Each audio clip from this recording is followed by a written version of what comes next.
कि भविष्य का मतलब है जो कुछ हमने पूर्व में कर्म किए हैं उसके अनुसार इस शरीर की रचना हुई और इस रचना में वो लिख गया है कि इतने वर्ष में ये, इतने वर्ष में शुभ अशुभ, सुख और दुख। ठीक है ना। अब जो हम भजन कर रहे हैं ये कहां लिखा था? हम इसके प्रभाव से लेख को भी मिटाएंगे, इसके प्रभाव से हम भगवान को प्राप्त करेंगे। हमारे भाग्य में, कुंडली में नहीं लिखा भगवत प्राप्ति, हमारी कुंडली में नहीं लिखा कि हम कौन सी सिद्धि प्राप्त करेंगे भजन से। ये मानव देह केवल पशु का देह नहीं है कि जो हमारे भाग्य में लिखा वही हम केवल भोगेंगे। नहीं, हम नवीन कर्म करेंगे, ऐसे महान कर्म करेंगे, ऐसा भजन करेंगे कि अपने भाग्य को मिटा दे, तभी भगवत प्राप्ति होती है। अगर हमें अभी कोई बता दे कि परसों आपको एक कष्ट होने वाला है, बच नहीं सकते हो, तो परसों कष्ट होता तब हम दुखी होते, लेकिन दुखी तो आज से हो गए ना। और उसके निवारण के लिए सच्ची बात मान लो, भगवान ही केवल निवारण कर सकते हैं।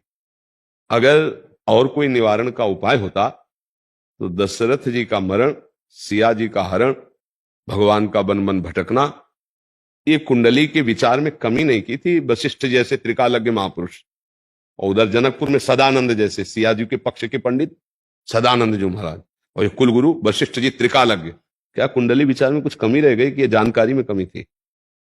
वो ऐसे हाथ मींचते हुए भरत जी से कह रहे, सुनो भरत, भावी प्रबल बिलख कहो मुनिनाथ, हानि लाभ जीवन मरण जस अपजस विधि हाथ। क्या करो? सही ढंग से चलो, भगवान का आश्रय लो, भगवान की लीला कथा सुनो, नाम जप करो, अपने कर्तव्य का पालन करो, जो दुख सुख आए उसको सहते रहो। अगर हमको बता दे कोई कि आज के 5वें दिन भारी संकट आने वाला है, और वो भारी संकट 5वें दिन किस रूप में आता कि नहीं आता, हम आज ही से डिस्टर्ब हो गए, बढ़िया ये कि जानो ही मती, जो कुछ आवेगा भगवान है, हम सहने के लिए तैयार हैं, हमारे कर्म का फल होगा, और उसको मिटा सकते हैं तो भगवान ही मिटा सकते हैं, ये तो पक्की बात जान लो।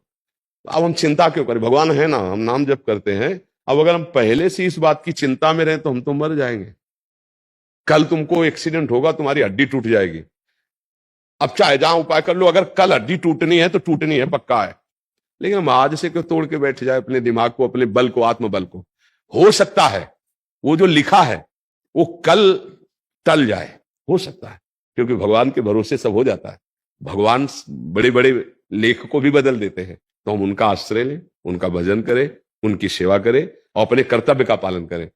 हाँ, अगर हम अपने जीवन को अच्छा बनाना चाहते हैं तो दूसरों को दुख कभी ना दें, तो तुम्हारा लिखा हुआ दुख बच जाओगे तुम। ये आपको अंदर की बात बता, किसी को दुखी देखकर उसके दुख में सुख प्रदान करने वाले सहयोगी बन गए तो तुम्हारा दुख मिट जाएगा। किसी के सुख को छीनकर स्वयं सुखी होना चाहोगे, तुम्हारा दुख पक्का और बढ़ जाएगा। खूब नाम जप करो, भगवद आश्रित रहो। हमें लगता है कि ज्यादा जानकारी दुख का कारण बनती है। आज से 10 दिन बाद 7.5 शनिचर लग जाएगा आपका, वो आज से ही लग जाएगा। अब तुम चिंतित जब लगेगा तो हमारे भगवान है ना, वो संभालेंगे। तुम नाम जप करते भगवान के आश्रित है, जो दुख सुख आएगा देख लिया जाएगा। हम अपने सतमार्ग में चले तो निश्चिंत रहोगे, जो होना है सो होना है।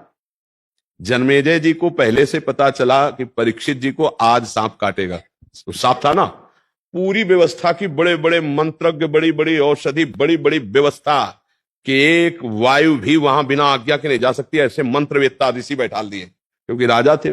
परीक्षित जी ने उन्हीं को तो मुकुट पहना करके तब फिर भागवत सुनी।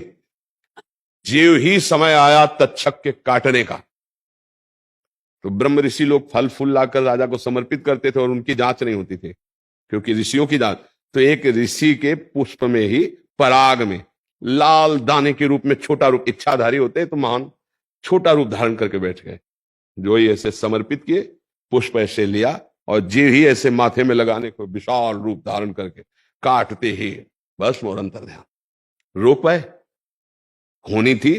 संगी ऋषि ने साप दे दिया था, आज के 7वें दिन भयानक विषधारी तक्षक सर्प काटेगा, और ऐसी व्यवस्था नहीं थी, एक खंभ का महल बना था, औषधियों से खंभ लेपित था कि चढ़ नहीं सकता, आसपास मंत्रों से कील दिया गया था, बड़ी भारी व्यवस्था थी कि परीक्षित जी को, लेकिन ना समय आया, काम हो गया। तो जो होना है उसके लिए हमें चिंता क्या करनी, टाल तो सकते नहीं, और जो टलना है वो भगवान टाल देंगे। तो हम आज से निश्चिंत होकर भगवान की शरण में भजन करते हुए धर्म पूर्वक आचरण धर्म के करते हुए समय व्यतीत करें। हमें लगता है ज्यादा इस चिंता में नहीं फंसना चाहिए कि अब कल क्या होगा, ये हम जानकारी कर ले। बड़ी कृपा है कि हमें जानकारी नहीं है कि कल क्या होगा, तो हम आज से चैन से रह लेंगे, आज धर्म से जी लेंगे। नहीं, कल की चिंता में हमारा आज बर्बाद हो जाएगा, नहीं हो जाएगा वर्तमान, और कल पता नहीं वो आवे कि ना आवे, ऐसा भी हो सकता है। भगवान बचा ले, भगवान के आश्रित है, वो टाल सकते। मान लो एक्सीडेंट होना है कल, तो पैर में ठोकर लगी, वो भी तो एक्सीडेंट हो जाएगा। एक चबेटा लगा, थोड़ा अंगूठा फूटा, बच गए, बोले हो गया, वो निकल गया। तो भगवान ऐसा भी कर सकते, वो कर तुम अन्यथा कर तुम सर्व समर्थ है, हम मस्त रहे, उनके सहारे रहे। ज्यादा जानकारी हमें लगता है नुकसानदायक होती है, क्योंकि परेशानी बढ़ जाएगी ना दिमाग में। ज्योतिष शास्त्र सत्य है ऐसा नहीं, पर उसको जानने वाले हो। तो परीक्षित जी के जन्म लेते ही सब बता दिया गया था, ये होगा शास्त्र के जन्म। तो हमें लगता है अपने को बचना चाहिए, अपने दिमाग को सुरक्षित रखने के लिए भगवान की कथाएं पढ़ो, भगवान का नाम जप करो, भगवान के आश्रित रहो, अच्छे आचरण करो। जो होना होगा सो हो ही जाएगा, देख लिया जाएगा। कल की बात को हम आज चिंतित होकर परेशान हो जाए, हमें लगता है बुद्धिमानी तो नहीं होगी। क्यों?